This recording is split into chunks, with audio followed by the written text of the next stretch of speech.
So far we have tiptoed around the item object. We get our web map item as an item object and feed that into the map class to create a map object. Well, this section is all about the item object, especially for a web map. So open up the item object.py script from the web map item folder. The item object represents an item of content in ArcGIS Online. Let's head straight over to the documentation for the item class. Here we have the documentation for the item class. This basis dict here, dictionary, will be important when we get to the item properties. For now, let's take a look at the details of the item class. The item class represents an item in the GIS. Each item has a unique identifier and a well-known URL that is independent of the user owning the item. If we look below, the item class has many methods and properties. We have add comment. If we can delete it, you can set delete protection, or dependencies may prevent you from deleting an item. We'll keep scrolling down. There are plenty of methods and properties available with an item object. They are beyond the scope of this course. I want to scroll all the way down because I want to find where the methods and properties begin with T. They are all in alphabetical order here.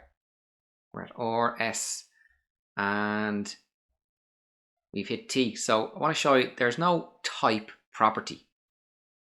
When we go back over to PyScripter, we are going to access a type property, but it is important to note that it is not here in the documentation. So let's head back over to PyScripter.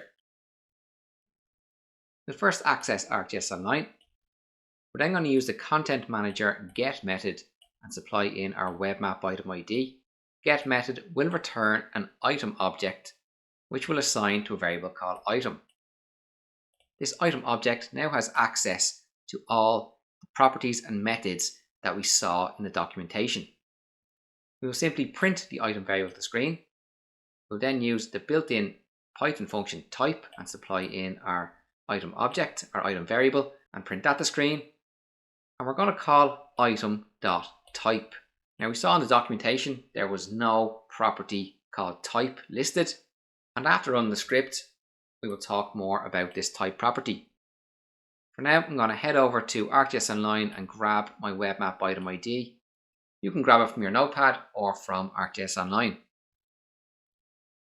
Here I'm in the API Python web map, which is the web map item we have been using throughout this course. On the right hand side, I'm going to copy the ID and head back over to PyScripter. Paste in and run the script. When we simply printed our item object as a variable, we can see that the class was printed first. So we have our item, and we were returned three properties of the item object: the title, the type, and the owner. We then used the built-in Python function type and supplied in our item variable, and we can see that we got returned class arcgis.gis.item. It is the item class. We then printed item.type, which returned WebMap, which is the type that we see here from our item object. Over the next couple of videos, we will see more on item object properties. For now, I want you to note that we are going to see two different types of properties. The properties that we saw in the documentation, that are the item object properties, and the item object JSON properties. This type property here forms part of the JSON properties. In this video, we had a quick look at the item object for a web map item in our ArcGIS Online. We saw that the item object is from the item class, and the item class has a whole host of methods and properties available. In the next video, we will take a look at some of the item object properties.